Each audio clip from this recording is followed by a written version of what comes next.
তো বন্ধুরা, এখন আমি যাচ্ছি কল্যাণীতে আর ঋষির জন্ম সার্টিফিকেটটা আনতে। কল্যাণী নার্সিংহোমে যেহেতু হয়েছে, আর ওখানে পৌরসভাতে আমাকে যেতে হবে। পৌরসভাতে বলেছে, এই নার্সিংহোম থেকে বলেছে পৌরসভাতে গিয়ে জন্ম সার্টিফিকেটটা নিয়ে আসবে।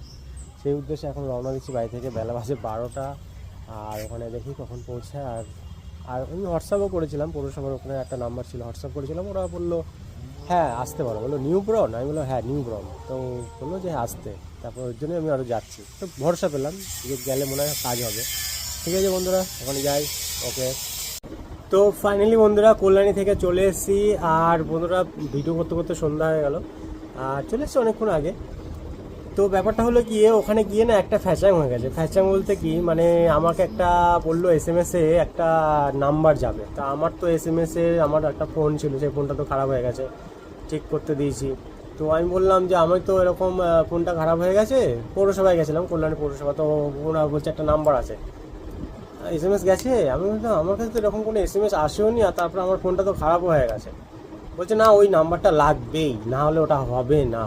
আমি যে যাব বাবা, এইবারে কী হবে। আমি বাড়িতে আবার ফোন করলাম, ফোন করে বললাম যে দেখো তো নাম্বার কোনো এসছে SMS-এ।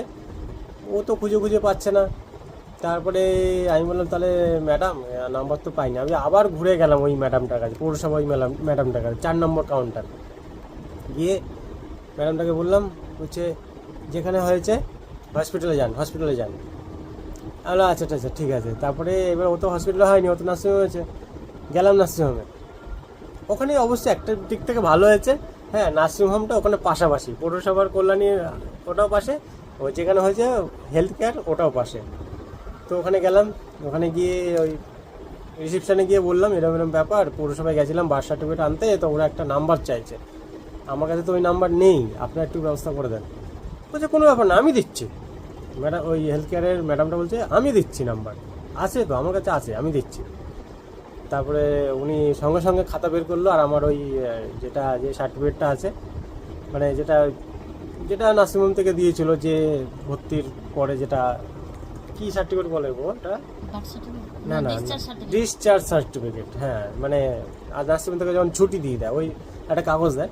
তো ওই কাগজটা যখন ম্যাডামকে দেখায়, তো তারপরে উনি সঙ্গে সঙ্গে ওই ডেট আর তারিখটা দেখে ওনাদের খাতাটা সার্চ করে, খাতাটা দেখে দিয়ে তারপর ওদের লিখে দেয়। এবার খাতাটা লেখা তো ওটা কনফার্ম করলোই, সঙ্গে আবার ওনাদের কম্পিউটারেও আবার কনফার্ম করলো যে ওই নম্বরটা সেম টু সেম আছে কিনা।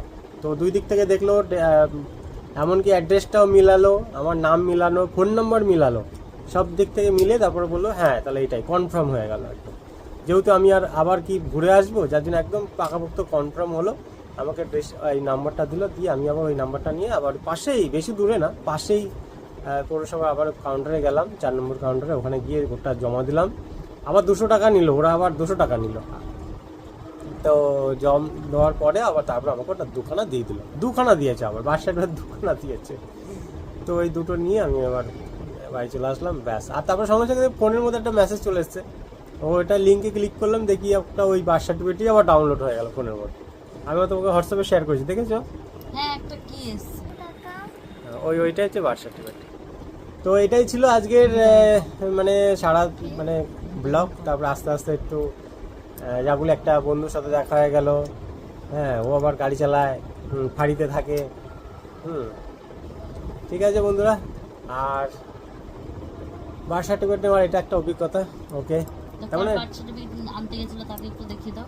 সার্টিফিকেট আনতে গেছিলাম, এই যে ঋষি মহারাজা, ঋষি মহারাজা তো ঘুমোচ্ছে বাড়িতে, পড়ে পড়ে ঘুমোচ্ছে, আর তুমি কেটে কেটে করছো নাকি? বাস্তবে তুমিও যখন ছোট ছিলে তখন আমার জন্য কেউ খেটেছে, তখন তুমি ওরকম শুয়ে শুয়ে আরাম করতে, আর তোমার জন্য দৌড়ে দৌড়ে বেড়াতো। আমার বাবা মা দৌড়ে বেড়াতো। আমার হ্যাঁ কেউ না কেউ আমার জন্য খেটেছে। নইলে আমি এইটাই, এত বড় হলাম। হ্যাঁ এইটাই তো বলে, মানে মানে রক্তের টান কি সম্পর্ক, এটাই তো বলে না। আর এরকম ভাবেই জেনারেশন টু জেনারেশন চলেই যায়। এটাই তো এভাবেই তো চলে না। ঠিক আছে। আর তারপরে এটা তো আরেকটা জিনিস, আমার তো এটা মানে ইয়ে না, মানে প্রকৃতি আমাকে এগুলো করাচ্ছে। হ্যাঁ অ্যাকচুয়ালি যে পৃথিবীটাও তো আমার নিজস্ব নয়, আর এই এই হাওয়া বাতাস রোদ্দুর সব তো আমার কারোরই মানে নিজস্ব নয়, কিন্তু আবার সবারই মানে নিজের। হ্যাঁ অতএব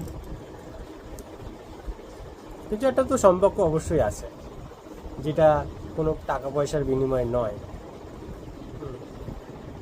ঠিক আছে, আজকের ব্লগটা এখানেই শেষ করছি। ওকে, টাটা, গুড বাই।